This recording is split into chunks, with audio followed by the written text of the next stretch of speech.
É isso aí.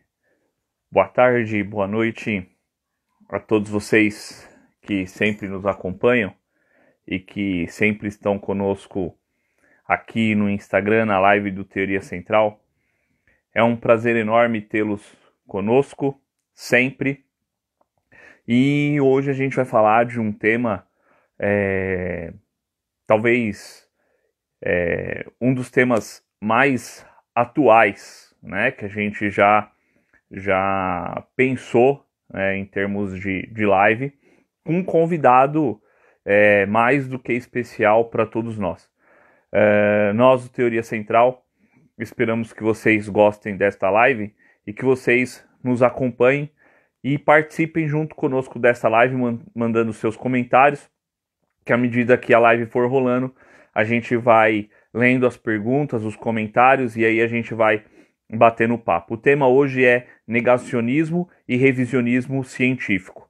E o nosso convidado é um estudante de história, Yuri Tayar Bach. Já está pronto? Já mandei o convite para ele, para a gente começar esse bate-papo. Aí está. E aí, Yuri? Tudo bem, professor? Eu tô bem, e você? Tudo certo. Me ouvem bem? Sim. Ô, Yuri, eu vou pedir só para você abaixar um pouquinho do seu áudio, porque tá dando eco na minha voz. Tá. Tá certo agora? Melhorou? Peraí. Melhorou. Um Melhorou? pouquinho melhorou, Certo. mas ainda tá dando eco. Tá, eu posso pegar um outro fone, às vezes o microfone é Não, melhor? fica Não? tranquilo. Às vezes é só abaixar um Tranquilo. pouquinho e a gente vai que vai, mas a proposta hoje é você falar mais do que eu, meu querido. É, é uma Como vão as honra. coisas? Vão bem. Eu tive que. Eu vou falar um pouco disso também na questão do negacionismo do Covid, principalmente, que é o mais atual dos negacionismos. Mas eu estou um pouco abismado com toda a situação que a gente vem vendo no país. Eu, na quinta-feira, tive que sair para buscar uma receita de remédio de uso contínuo e estão reclamando que está dando eco aqui. Eu vou pegar outro microfone e já volto. Não, fica. Bom, vamos esperar então trocar o microfone, o fone. Enquanto isso, vocês podem já ir mandando as perguntas para nós. A gente está dando um tempo porque o Yuri foi trocar o fone.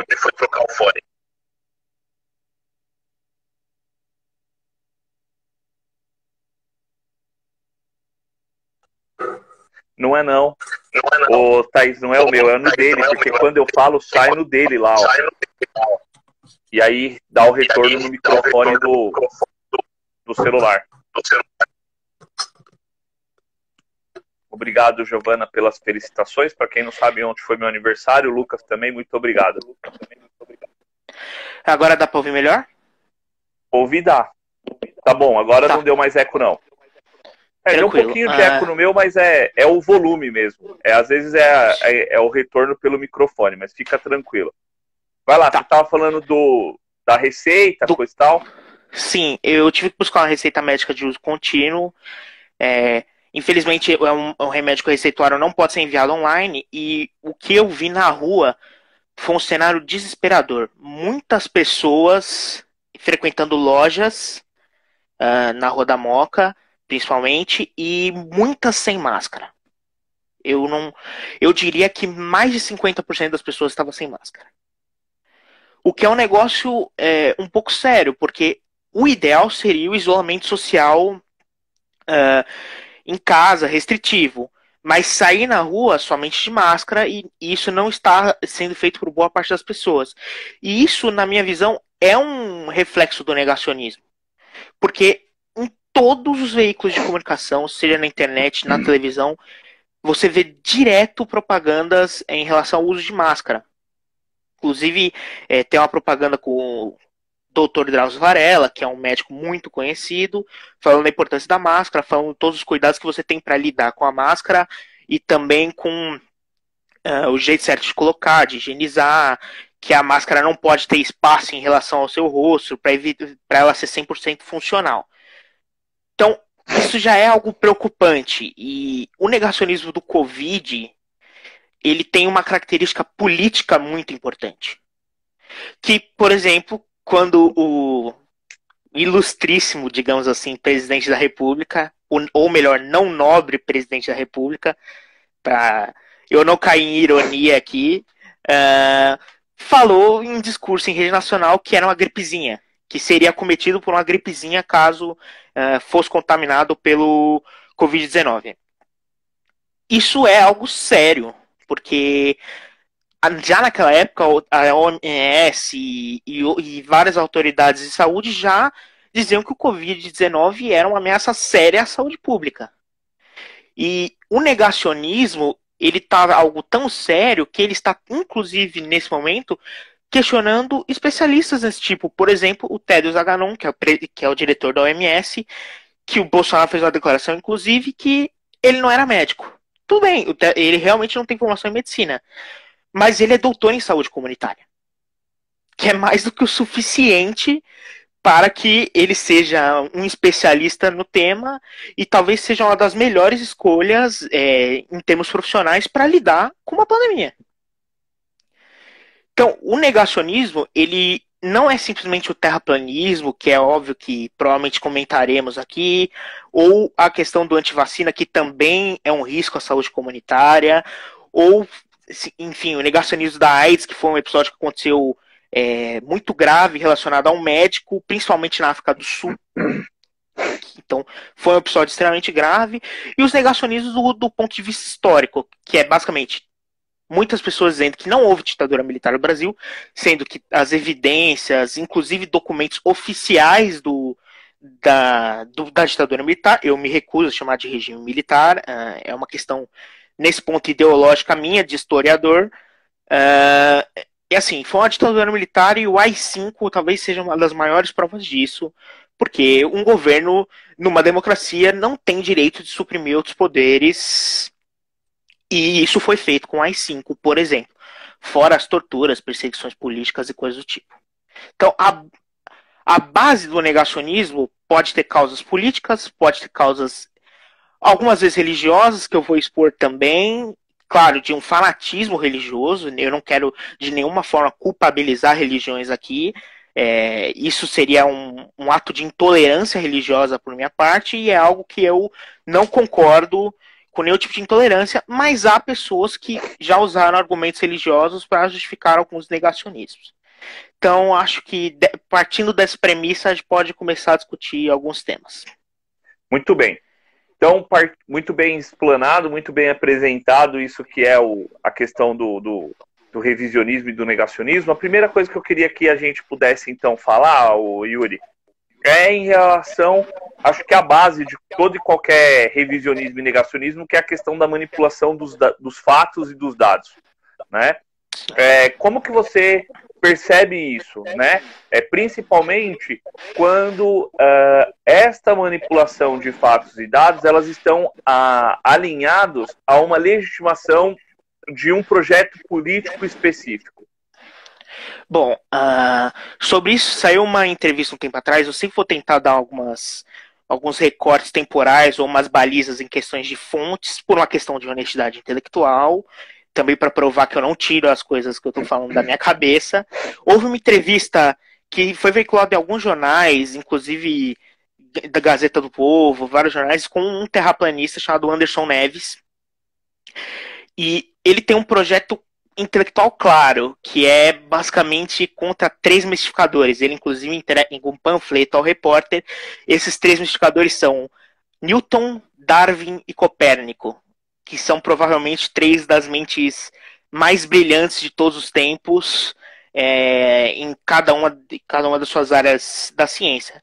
Newton e Copérnico na área da física, Darwin na área da biologia. Lógico que muita gente critica a ciência desses caras, mas de forma alguma eles podem se chamar de mistificadores. porque eles foram realmente muito importantes na história da ciência, e o Newton também para a filosofia da ciência.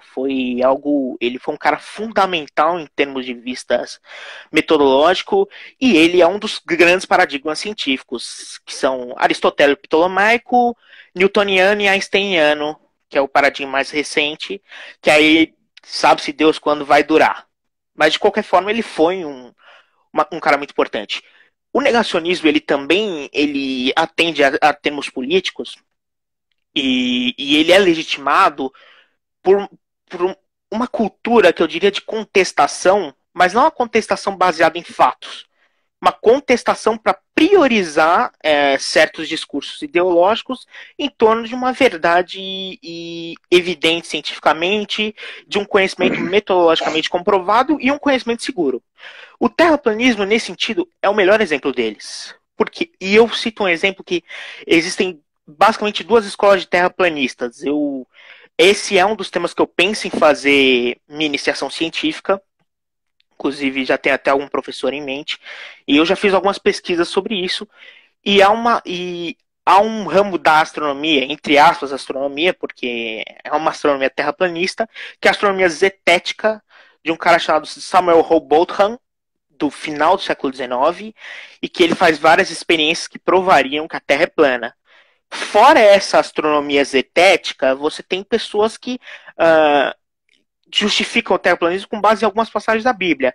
Óbvio, uma interpretação completamente incorreta da Bíblia. A Bíblia, muitas vezes, eu não me considero uma pessoa muito religiosa, mas a Bíblia não deve ser entendida como um livro absolutamente literal em tudo que ela fala. No capítulo 4 do livro de Daniel, nos versículos 10 e 11, fala especificamente da tentação do diabo em relação a Jesus. O diabo estava tentando tentar Jesus. E aí ele levou Jesus ao alto da montanha, que veria todos os reinos terrestres. E alguns terraplanistas já usaram esses argumentos, inclusive eu te retirei essas informações de um artigo muito importante do Robert Shadowald, que é talvez um dos caras mais importantes quando se fala em negacionismo e antiteoria e teoria anticientífica da história da ciência, e é um artigo que eu achei num site muito confiável, que é o site da Unicamp. Então, estava na base da Unicamp, do Instituto de Computação da Unicamp, e ele traz essa passagem de Daniel.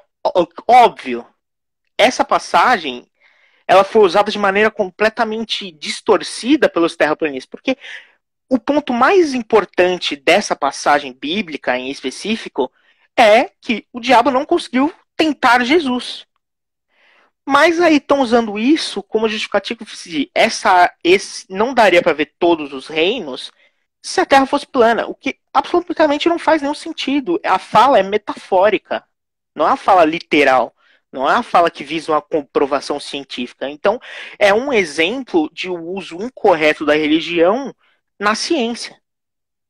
Ó, existe ciência das religiões, é uma área muito séria do conhecimento científico, do qual aprendi muito com você no colégio, mas a ciência usar a religião de forma incorreta é algo muito grave, ao meu ver. Principalmente quando visa negar um conhecimento científico sério, baseado em provas, que já é provado há mais de 2000 anos pelos gregos, enfim. Bom, permita-me só fazer uma correção. Não é no livro de Daniel, é no livro de Mateus. Daniel é Antigo Testamento, Daniel não ia falar de Jesus. É Mateus, o evangelista, que vai falar de Jesus. É verdade. Eu então, me confundi. Essa passagem, de fato, está no livro 4. No capítulo 4 do livro de Mateus, do Evangelho. Sim, é verdade. Do Evangelho de Mateus. Apenas uma correção pontual, sim, né? Concordo com toda a exposição e a explanação, apenas corrigindo ali o dado. Certíssimo. Em relação a isso, essa questão, por exemplo, da manipulação de fatos e dados, que você muito bem trouxe, muito bem explanou, você acha, e aí eu quero ouvir sua opinião para depois eu poder fazer a réplica, né, nesse ponto, a partir de todo este movimento de apropriação equivocada, interpretação equivocada proposital ou não, ok? Uhum. Eu vou partir do pressuposto, vou partir da premissa de que muitas destas leituras e interpretações, elas não são propositais. Ponto. Vou dar este voto de confiança. Benefício da dúvida. Exato, benefício da dúvida. Você acha que a partir daí que começa-se a falar e começa-se a construir teorias conspiratórias? A ideia, por exemplo, da teoria da conspiração. Eu quero ouvi-lo para depois eu poder dizer o que eu penso a respeito disso. Bom, eu acho que o benefício da dúvida é um direito de todos. Nem sempre às vezes o cara tá falando um discurso negacionista porque ele não tem conhecimento de causa suficiente, mas o que eu venho percebendo é que, principalmente quando se trata de teoria da conspiração, a maior parte das vezes é intencional. É intencional e tem algum movimento científico, novamente, entre aspas, por trás, e isso é muito perceptível no caso do movimento anti-vacinas. Principalmente no que trouxe o boom do movimento anti-vacinas. Que antes você pode replicar com sua opinião, e aí eu posso contar um pouco mais sobre o movimento de vacinas, algumas pesquisas que eu fiz em relação a isso. Eu acho que a maioria das vezes é intencional. Entendi. Por que eu digo isso, né? Quando eu comecei a fazer uma pesquisa e leituras dentro dessa área, por exemplo, do negacionismo, do revisionismo, buscando entender a mente dessas pessoas, eu caí inevitavelmente nessas grandes teorias teorias conspiratórias, dentro dessa ideia, por exemplo, de que tudo na ciência não passa de uma grande conspiração, porque não é aquilo que eu acredito. Exemplo, né? Por que eu digo isso? Porque, ao meu entender, dentro do meu ponto de vista, existe sim uma ideologia sempre posta por trás de qualquer pressuposto. Eu não acredito na ideia, por exemplo, de que seja possível você fazer ciência sem algum tipo de ideologia. Não é? O pressuposto, por exemplo, positivista, de que você tem que ser absolutamente neutro para poder fazer ciência. Embora eu julgue e acredite que em alguns casos é extremamente essencial e importante a neutralidade, nem sempre você consegue ser neutro, né? Quando você deixa de lado, por exemplo, numa elaboração de um projeto científico, quando você deixa de lado estudar determinados pontos, ali você está fazendo um recorte, ainda que epistemológico. Muitas vezes esse recorte epistemológico ele é ideológico. Então, existe, no meu ponto de vista, existe uma ideologia presente dentro do negacionismo e existe uma ideologia presente dentro do revisionismo. O ponto principal que eu enxergo e que eu entendo, e eu gostaria que você falasse disso também, é porque busca-se dentro do revisionismo e dentro do negacionismo sempre fazer críticas em relação a essa ideia de ideologia. A ideia clássica de ideologia, não a uma ideologia específica, há uma ideologia específica também. Mas não só isso, critica-se muito o ponto da ideologia, né? Querem tirar a ideia, né? A questão ali generalizante da possibilidade que as pessoas têm de terem ideias, que é a base, né? Que é o sentido amplo do conceito de ideologia. Eu gostaria que você falasse isso para nós. Certo, eu concordo com a sua fala. A ciência é sim culturalmente ordenada, porque o pesquisador escolhe sua área de pesquisa não é por uma norma extremamente rígida. Ele escolhe com coisas que ele se identifica, que ele queira pesquisar sobre, e que, claro, tenha que ter alguma relevância para a sociedade como um todo. Mas a cultura, ela sim influencia na ciência.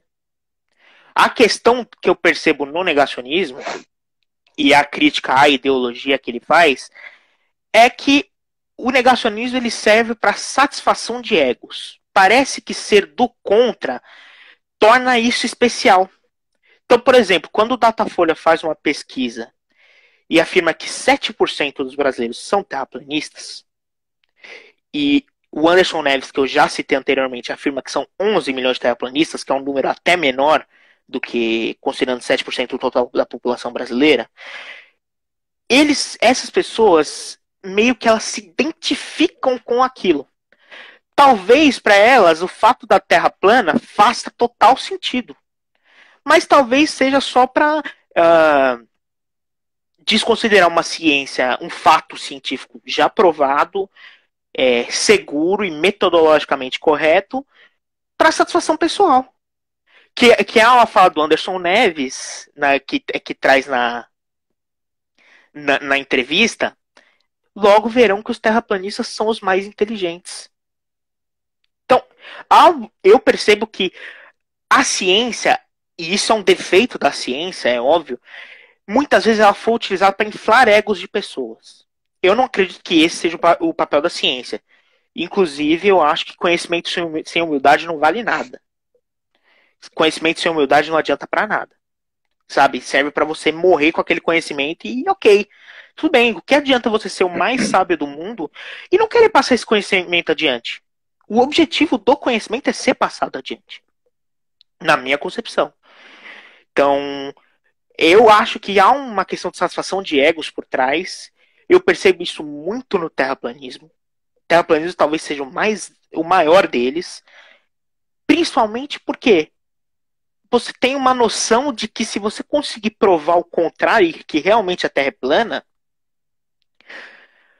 eles vão ser melhores do que os outros cientistas. Isso não é verdade. Um cientista com uma teoria mais atual e uma teoria mais bem documentada, metodologicamente mais correta, ele não necessariamente foi um cientista melhor. Ele teve acesso, inclusive, à obra de outros cientistas anteriores a ele, e ele aprimorou essa obra. Isso faz dele um ótimo cientista. Não necessariamente melhor do que outro cientista que fez um trabalho anterior. Então, a humildade tem que estar, sim, no ramo da ciência. Isso é muito importante. O Lucas pergunta pra gente aqui qual o papel da escola ou da educação, de uma maneira geral, na manutenção desse negacionismo. E aí eu gostaria de ampliar isso, né? Não deixar isso restritivo, por exemplo, ao campo só da escolarização básica, né? Ensino fundamental e ensino médio. Levar isso também para a universidade, para o meio acadêmico, você que está na faculdade de História, né, na FEFELESH, eu gostaria que você dissesse para mim como que você observa isso. Qual que é o papel da escola na manutenção, ou não, né, na manutenção ou na própria contradição desse negacionismo, desse revisionismo. Como que você acha que a educação ela tem que se comportar nas mais variadas esferas, né, da educação básica até o nível superior? Bom, a primeira vez que eu ouvi falar sobre negacionismo foi no meu ensino médio, e eu tive, graças a Deus, muitos professores que me ensinaram a pensar e analisar criticamente. Você, o Fábio, a Luciana, vários professores, o Renato, e nas mais diversas áreas. Então, e na faculdade eu já levei isso comigo. E na faculdade se discute muito negacionismo. Pelo menos no curso de História eu ouvi muito. Nos mais variados cursos. Eu já fiz um curso de História da Ciência, foi um dos cursos favoritos até agora que eu fiz. E aí discutia muito isso. As questões dos negacionismos e a questão do desfazer os preconceitos científicos. Fazer uma ciência sem preconceitos. E eu acho que a escola tem um papel essencial. E eu acho que a gente devia discutir isso desde Fundamental 2 e ensino médio. Fundamental 1 formar a base, a alfabetização, formar a base de aprendizado das pessoas, e a partir do Fundamental 2 formar a base intelectual dessas pessoas. O negacionismo tem que ser discutido nas escolas abertamente. E tem que ser discutido como ele é. Por que isso? Por que eu acho tão importante falar sobre negacionismo? Ok, o terraplanismo ele não traz grandes efeitos para a sociedade em termos de danos. Claro, ele quebra uma lógica de conhecimento científico, mas ele infelizmente, ele felizmente não traz muitos anos. Mas o movimento anti-vacinas traz danos reais à saúde pública. Pessoas morrem todos os anos por não terem sido vacinadas. Isso é muito sério. Inclusive, e já aproveitando para falar do movimento anti-vacinas, talvez o grande estopim desse movimento anti-vacinas foi um artigo publicado na Lancet, em 1988. A Lancet é uma das revistas científicas mais famosas de todo mundo, de um médico, né, se é que eu posso chamar ele de médico, chamado Andrew Wakefield, que ele relacionou a tríplice viral, vacina tríplice viral, à ocorrência de autismos em crianças. Bom, esse estudo foi investigado e se provou que ele foi feito com falhas graves de ética médica, com procedimentos inaceitáveis em crianças, procedimentos médicos inaceitáveis, e com entrega de dados finais falseados. Então, isso é muito sério. E o artigo com o qual eu li essa história, eu conhecia um artigo da BMJ, que é uma das maiores associações médicas dos Estados Unidos. Então é algo muito grave. Beleza, o artigo já foi desmentido, a Lancet já retirou o artigo do ar, já pediu inclusive desculpas pela falha no artigo, mas até hoje consegue-se ouvir que vacinas causam autismo. Porque a inverdade, ela perdura às vezes muito mais do que a verdade. A frase "a mentira tem pernas curtas" nem sempre é verdade. Ela gera danos permanentes. Inclusive, um tempo atrás, saiu uma foto de uma menina na internet que eu, quando vi essa foto em primeira vez, no ano passado, eu achei que fosse fake. Não era. Era uma menina com uma camiseta escrita assim: alerta de spoiler, tô fazendo uma tradução livre, Jesus não foi vacinado. Cara, essa camiseta, eu fui pesquisar essa semana, ela está à venda na Amazon. E ela é um discurso anticientífico, eu tenho até prints do site da Amazon, da qual eu encontrei essa camiseta à venda. E em venda em outros sites. Essa camiseta pode parecer, beleza, é uma piadinha anti-vacina, mas não. As consequências intelectuais dela são muito graves. São consequências para a saúde pública. E o movimento anti-vacinas também está presente na Covid-19. Saiu uma pesquisa da ABC feita com o Ipsos. O Ipsos é uma agência de pesquisa em mercados.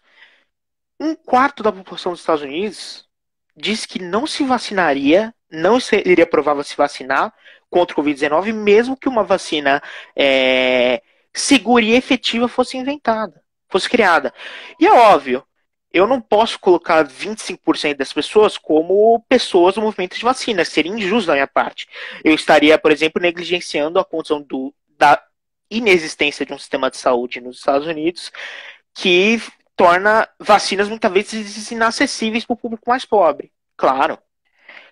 Mas dentro dessa parcela de 25%, com certeza há pessoas anti-vacinas. O que é grave.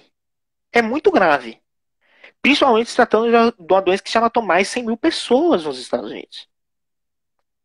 Então, eu acho isso perigosíssimo. Eu acho que essa sua fala, né, principalmente agora do movimento anti-vacinas e essa relação aí com a questão, por exemplo, de sistemas de saúde público ou não, né, de sistemas de saúde de uma maneira geral no mundo inteiro, espalha vários gatilhos para a gente poder dar continuidade para a nossa conversa. Mas antes eu queria pegar um comentário que foi feito pela Luísa Ponte. Aliás, beijo, Lu. Ela fala assim que a ciência muitas vezes é sobre provar que a teoria estava errada. Em cima desse comentário dela, eu queria que você dissesse para mim, dissesse para nós, na verdade, né, e explanasse mais isso. Como que você vê o papel da ciência hoje? Como que você vê o papel da história, que é a ciência da qual você estuda e da qual você contribui, em relação a isso? Provar muitas vezes que alguns comentários eles estão errados e a necessidade muitas vezes do revisionismo histórico.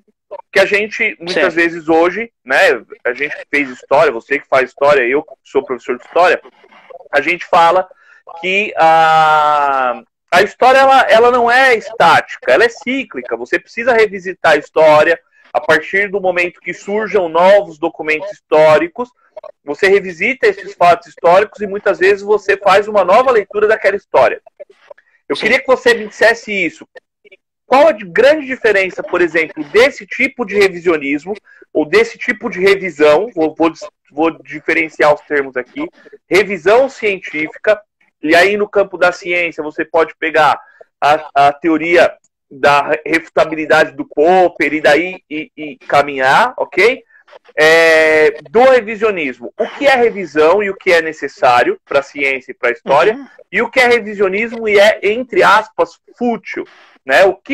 Em outras palavras, o que e como fazer ciência hoje para que ela não seja simplesmente laudatória e acrítica? Essa é a minha ideia. Ok, vamos lá. Eu vou falar mais sobre a perspectiva da ciência histórica, que é um aspecto que eu domino mais. A história é basicamente, sendo bem simplista mesmo, a ciência que visa um conhecimento seguro de algo baseado em fontes.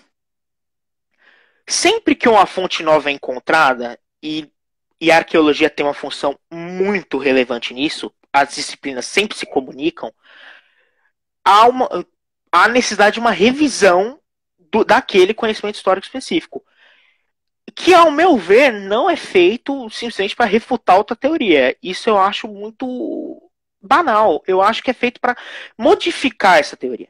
Ou, melhor de tudo, pegar essa teoria como base e pegar outras teorias como base, que é a ideia de pesquisa. A pesquisa não se satisfaz só com uma teoria sobre um certo assunto, mas sim várias teorias e tirar uma conclusão disso e avançar no conhecimento. Avançar nesse conhecimento.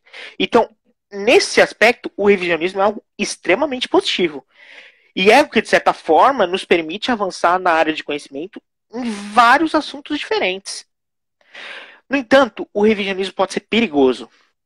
Quando, por exemplo, alguém pega o livro Verdade Sufocada, do coronel Brilhante Ustra, que foi inclusive homenageado num infame, minimamente ridículo discurso do presidente para defender o impeachment de Dilma Rousseff, que foi torturada pela ditadura. Esse revisionismo é negativo, muito negativo, porque ele visa distorcer os fatos. É fato que houve perseguição política na ditadura. É fato que houve tortura na ditadura. E também é fato que houve muitos exílios acontecidos na ditadura. Muitas vezes exílios voluntários para as pessoas não serem, para esses artistas, esses poetas, esses intelectuais não serem perseguidos e presos aqui no Brasil, e algumas vezes exílios forçados.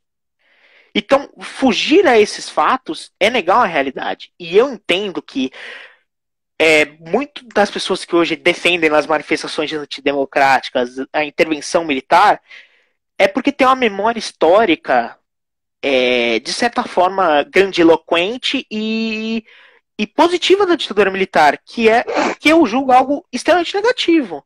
Porque você não pode olhar as coisas só pelo, teoricamente, o lado bom e esquecer que todo o resto aconteceu. A gente tem que olhar as coisas como algo global. Existe negacionismo do Holocausto.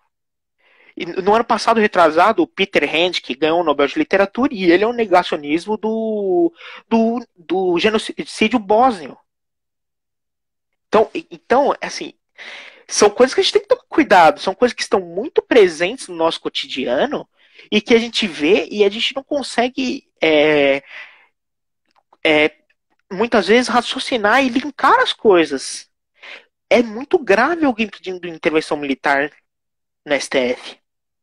É muito grave qualquer pedido de intervenção militar no Brasil. É algo gravíssimo. E é óbvio que aqui eu estou dando a minha opinião, eu não escondo de ninguém, eu sou um cara de esquerda. E já era antes mesmo de entrar na faculdade. E óbvio que tudo que qualquer pessoa fala tem uma carga ideológica por trás, mas eu acho que ir contra a tortura, principalmente, é uma questão ética. Não é questão de espectro político. Então eu acho que essas coisas são muito graves e elas precisam ser muito discutidas. E com Você calma. acha que para a ciência a máxima contra fatos não há argumentos, ela é verossímil ou não? Bom, sim e não. A ciência trabalha com fatos, mas ela está sempre disposta a se abrir quando esses fatos se modificam ou quando há meios suficientes de modificar esses fatos.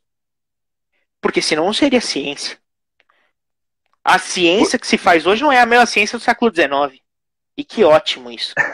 Eu te provoquei nesse sentido porque eu queria introduzir a partir daí, porque mais ou menos eu já imaginava que você fosse responder, afinal de contas, você foi meu aluno 4 anos, né? Se não 5, se eu não erro nas contas. Aliás, o Renato tá aí, pode afirmar, eu erro muito em contas, né? Talvez seja por isso que eu migrei da área da engenharia para a área de humanas, né? Eu te provoquei porque eu queria que a gente entrasse num outro ponto que você citou lá atrás, que é extremamente importante, né? Que eu acho que é um gatilho que vem na linha da ideologia, que vem na linha da necessidade que todos temos de nos posicionarmos de alguma forma. Quando que as nossas ideologias e quando que as nossas perspectivas históricas e científicas, elas não recaem numa perspectiva autoritária e preconceituosas? Tá. A primeira coisa para não recair numa pesquisa autoritária e numa fonte ideológica autoritária, ao meu ver, e pode parecer até um pouco clichê isso, é o respeito pelas pessoas. Eu não respeito o negacionismo, mas eu respeito a pessoa do negacionista. Eu acho que a gente só vai mudar esse cenário debatendo com os negacionistas e os não negacionistas. Eu acho que o debate é uma fonte essencial da mudança. Todo debate é válido. Então, por exemplo, é óbvio, eu já tive pensamentos, algumas noções, que eu fui provado errado. Eu fui provado errado já. E ótimo que eu fui provado errado. Isso foi importante na minha evolução pessoal. Isso foi importante para eu refinar os meus argumentos. E foi importante também para eu entender que eu não sei sobre tudo. Pelo contrário, se você for olhar o global, eu não sei sobre quase nada. Se você for olhar o global dos conhecimentos. Então, ter esse tipo de pensamento é essencial para a evolução da ciência. E como que a gente percebe que uma ideologia está sendo imposta ou autoritária? Pelo jeito que se fala. Quando a pessoa não está aberta ao debate, quando a pessoa não está aberta a rever os conceitos que ela acredita. É óbvio, todo mundo acerta e erra. Por exemplo, agora a Lancet, enfim, deu outra polêmica em relação ao estudo da cloroquina. E a Lancet retirou o artigo do ar. Uma revista científica erra também. Tudo bem. A ciência não foi feita de homens perfeitos e nunca vai ser. Se existir alguém perfeito que tenha todo o conhecimento do mundo, não precisa mais de ciência, só consulta o cara. E tá ótimo. Tá ótimo, para por aí. Não há necessidade de pesquisa, várias linhas de pesquisa diferentes. Então, para quê? Se pensa que nenhum cientista pode pensar que a tese dele é perfeita. Não mesmo. E olha, eu vou citar o caso de um livro. Esse livro eu acho maravilhoso. Que é um livro do Stuart Schwartz, um grande historiador brasilianista, que é um historiador norte-americano. E ele provou, num livro chamado Cada Um na Sua Lei, que existia espaço para tolerância religiosa no período inquisitorial espanhol. Como ele prova isso? Com documentos da Inquisição. Muitos foram condenados por apresentar uma postura tolerante. Óbvio, não existia tolerância estatal a outras religiões, mas existia tolerância entre as pessoas. Então, a gente tem que analisar muitas vezes as coisas pelo global. Muitas pessoas tinham atitudes tolerantes. Não era porque o Estado era intolerante que as pessoas eram intolerantes. Então, sim, a história do cotidiano também foi algo muito importante para a evolução da ciência histórica. Os campos da história se debatem, se misturam, se comunicam. E é ótimo isso. A história se comunica sim com a biologia, que também se comunica com a física e com várias outras ciências. Isso é essencial. O Rafa pergunta, como debater com pessoas que não querem debater? Você tem uma posição em relação a isso, ou tipo é que nem quem é fascista mete porrada mesmo e vamos embora? Bom, essa é uma questão muito complicada. Eu não e aqui eu vou ser bem sincero, eu não tenho uma posição formada sobre isso. Eu entendo que a polarização política no nosso país é algo muito sério e evitou o debate. E o que eu acho algo lastimável, principalmente pós 2018. O debate parece que se tornou coisa de que não é mais levado a sério, o que eu acho muito triste, mas eu infelizmente não tenho a resposta em relação a isso, eu tenho que ter a humildade de dizer que eu não tenho a resposta. Muito bem. E é uma grande dificuldade, né? Porque, como você bem disse anteriormente, para que você avance em termos de conhecimento e avance em termos de conhecimento científico, a pessoa tem que estar aberta, né? O pontapé do conhecimento é a dúvida. A pessoa tem que ter a humildade. Você começou sua fala hoje falando disso, né? A humildade científica, a humildade acadêmica é o ponto de início de todo e qualquer sucesso, do meu ponto de vista. E você levar a dúvida as suas convicções, trazer a dúvida para aquilo que você mais tem como convicto dentro de você, e mudar de opinião não é demérito. Né? As pessoas mudam de opinião, as pessoas têm todo o direito de pensar de uma forma e pensar de outra. A única coisa que as pessoas não podem, né, no âmbito democrático, vamos dizer assim, é não estar abertas ao diálogo, porque o diálogo é o ponto de partida da evolução do conhecimento. É o ponto de partida para que a gente possa avançar nos campos mais democráticos possíveis. E quando a pessoa não está aberta para isso, o Giancarlo colocou ali, a pessoa que não está aberta para debater um cavalo. Não é um cavalo, é um burro. É diferente. Né? É uma espécie de equino, mas não é necessariamente esse, né? A pessoa, sim, ela não está aberta para conhecimento, ela não está aberta para ampliação de horizontes, né? Que é o papel fundamental da ciência. A ciência, ela está posta e ela está sistematizada, muito bem organizada metodologicamente falando, para abrir os nossos horizontes, para nos mostrar através de fatos e argumentos que existe a possibilidade de avançarmos enquanto humanidade. Eu não gosto muito do termo evoluir, por isso que eu vou falar em avanço, né? É avanço, né? Avançarmos, não ficarmos só presos no passado. Por isso que eu também te fiz aquela pergunta da necessidade da revisão histórica, de muitas vezes olhar para o passado, e você trouxe muito bem uma história do cotidiano que até pouco tempo atrás era totalmente desconhecida e deixada de lado pela ciência histórica. Porque a história, ela sempre deu voz aos vencedores e nunca se olhou o lado dos vencidos. Dos perdedores. Que é o que a gente chama hoje de história do oprimido. A gente chama hoje de história do oprimido. Tem dois pontos, desculpa até a interrupção, que eu acho essenciais. Primeiro, a gente não pode colocar a ciência num pedestal. A ciência tem que ser acessível. Isso é muito importante. A ciência tem que ser acessível. E isso é um fato. Muitas pessoas já fizeram muita cagada, até com o perdão da expressão, em nome da ciência. E isso não é exclusividade, por exemplo, das pesquisas científicas no regime nazista. Isso já foi feito uma série de cagadas, e tem até um livro. É um livro para quem tem estômago, precisa ter estômago para ler esse livro, que é um livro de um médico chamado Andrew Golisek, que é Cobaias Humanas, a História do Sofrimento em Nome da Ciência. Em nenhum momento desse livro ele tenta criminalizar a ciência, mas ele tenta trazer um lado para a gente que sim, muita gente já fez muita coisa errada em nome da ciência.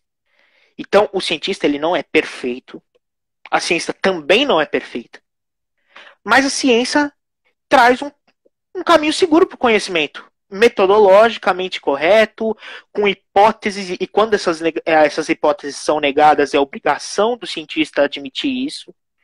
porque senão a pesquisa dele deixa de ser séria. E os negacionismos, cara, tem negacionismo em relação a AIDS, tem negacionismo em relação à Covid-19, tem negacionismo em relação ao terraplanismo, tem negacionismo do Holocausto, do genocídio armênio, do genocídio bósnio. Então, o negacionismo é uma parcela constante nos mais variados assuntos. Tem o negacionismo da escravidão, tem o negacionismo do racismo, tem o negacionismo do machismo, né? Tem o negacionismo da LGBTQI-fobia, né? Tem negacionismo de todos os tipos. E aí eu quero entrar numa outra pergunta. Esse negacionismo, ou estes negacionismos, de que forma eles atuam para a manutenção de privilégios de uma classe? Tá. É óbvio que todo negacionismo tem alguma influência política e algumas vezes econômica. E um dos exemplos mais claros em relação a isso é a atuação do Dr. Matthias Hatt na África do Sul. Matthias Hatt é um negacionista das pílulas do coquetel para AIDS, para manter a vida de um paciente com HIV. E ele criou suplementos alimentares aos quais ele dizia que curava a AIDS, e também outras doenças. Isso foi tema de matérias na Lancet também. E o principal embate foi um debate do Dr. Matthias Hatt com o jornal britânico The Guardian. O The Guardian percebeu isso e noticiou isso para o mundo inteiro. Principalmente porque esse doutor teve já anúncios das teorias conspiracionistas dele em jornais de grande expressão, como por exemplo The New York Times, o The Herald International e o Sowetan, que é um dos maiores jornais da África do Sul. E no caso da África do Sul, o governo não fez muita coisa para mostrar que essas pílulas e as ideias do Dr. Hatt estavam equivocadas. Então, muita gente parou o tratamento com o coquetel da AIDS na África do Sul. Isso foi tema de 3 matérias do The Guardian. Esse médico processou o The Guardian e ele perdeu.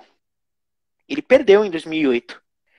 O início dessas matérias foi em 2005. Em 2008 ele perdeu e foi obrigado a pagar os encargos processuais. E você percebe, cara, que a Organização Mundial da Saúde desmentiu esse médico. A UNAIDS desmentiu esse médico. E mesmo assim, isso gerou muita dúvida nas pessoas. O negacionismo tem um poder de gerar dúvida gigantesco. Porque pensa o seguinte: eu não sou médico, por exemplo.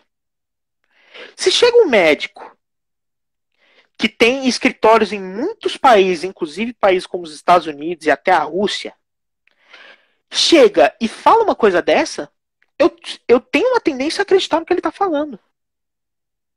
Óbvio, eu com minha cabeça de formação científica hoje, eu ia checar os fatos. Mas a maioria das pessoas não checa. Então, se chega um médico que fala isso, você tem a tendência a acreditar. E pessoas morreram por causa disso. Porque pararam com os coquetéis de remédio.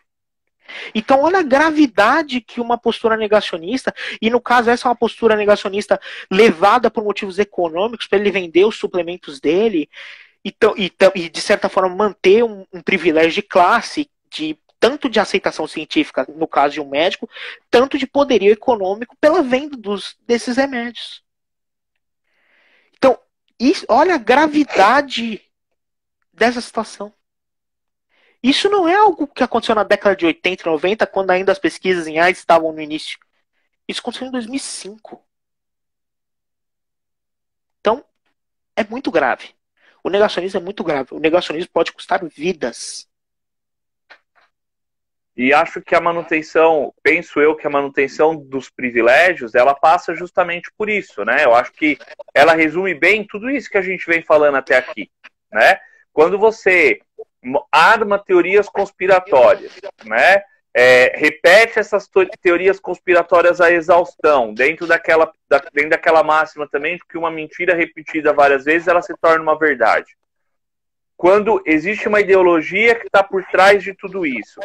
Uma ideologia de manutenção desses privilégios, que questiona o papel da ciência, que questiona os argumentos científicos, que coloca em prova a metodologia do trabalho científico, porque uma coisa é você questionar o resultado de um trabalho científico, outra coisa é você questionar a base metodológica desse trabalho, né?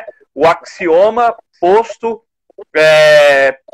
por esse historiador. Não que o axioma ele não possa ser questionado, mas existem meios para se fazer isso, né? Existem formas para você se questionar o ponto de partida de uma pesquisa. Porque quando você altera o ponto de partida, você altera todo aquele sistema.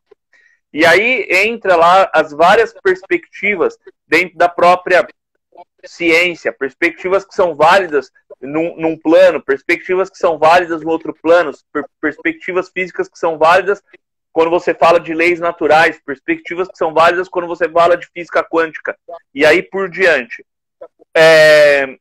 Mas eu acho que nada é mais grave, né, no meu ponto de vista, nada é mais grave do que a incapacidade que muitas vezes o negacionismo e o revisionismo cria, né? A dificuldade que o revisionismo e o negacionismo cria, justamente nisso que você falou, nas pessoas mais simples, que seguem a informação dada pelo critério de autoridade, porque não é que não querem, não sabem questionar as fontes, né? Foram acostumadas, estão acostumadas a apenas observar, ser completamente receptivas da informação que chega até essas pessoas. Hoje nós temos vários meios de comunicação, né? E pesquisas recentes têm mostrado que as pessoas têm cada vez mais se informado pelas redes sociais, onde circula a maior parte das fake news. Que são base deste negacionismo e desse revisionismo, né? Tudo começa com uma boa mentira. É bom que se diga isso. Tudo começa com uma boa mentira. Sim. E algumas vezes... Só para eu encerrar, e aí eu passo a palavra com uma outra pergunta. Que muitas vezes gera essa manutenção de privilégio. É mais fácil eu inventar uma inverdade, é mais fácil eu inventar uma mentira para manter a minha qualidade e o meu privilégio do lugar que eu estou. E aí eu queria aproveitar isso e te devolver para você falar e continuar a partir disso, a pergunta do Lucas, né? Se existe alguma relação entre negacionismo e violência? Existe um caso específico, claro, devem existir mais casos, mas um caso específico é o revisionismo dos grupos neofascistas em relação ao fascismo de Benito Mussolini ou dos grupos neonazistas em relação ao nazismo. Sim, há uma correlação. Há inclusive afirmações, isso teve uma matéria muito boa da BBC, falando dos negacionistas do Holocausto. Não lembro exatamente a data da matéria, mas foi uma matéria muito boa de gente dizendo que judeus não foram mortos pelo Holocausto. Contrariando, assim, depoimentos, relatos de soldados soviéticos e estadunidenses que chegaram a Berlim, que viram aquela situação absolutamente maléfica e horripilante a qual estavam submetidos judeus e ciganos no campo de concentração. Então existe sim uma relação negacionismo e violência, principalmente para justificar ideologias políticas simplesmente lamentáveis. E o Rafael fez uma pergunta se o negacionismo é uma combinação de satisfação de ego com burrice. De certa forma, sim. Porque eu não diria exatamente ter uma burrice, mas eu diria a pessoa que não tem base científica, muitas vezes, ou que até tem alguma base científica, mas, enfim, quer se provar como um ser inteligente ou como um grande pesquisador, faz esse tipo de coisa grave do ponto de vista do conhecimento científico. O conhecimento científico está, sim, ameaçado pelo negacionismo.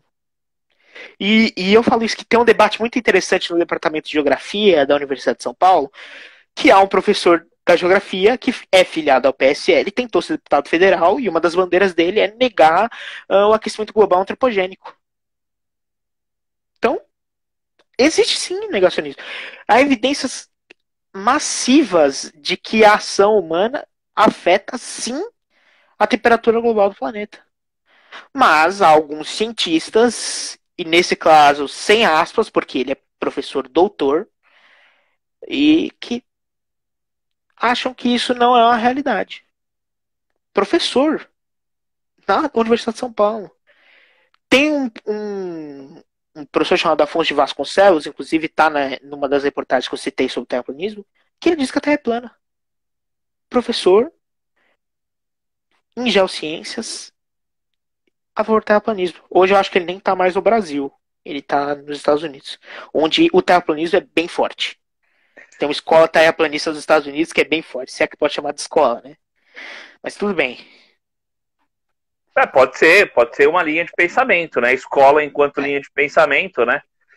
O problema é esse, né? O que leva. Eu fico me pensando que leva.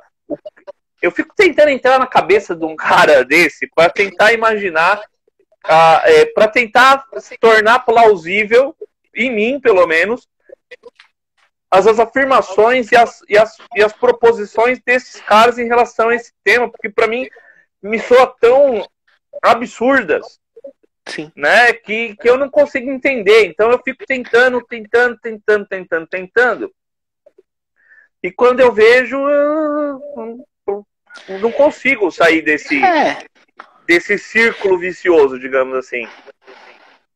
Entendeu? É complicado, é um ciclo vicioso.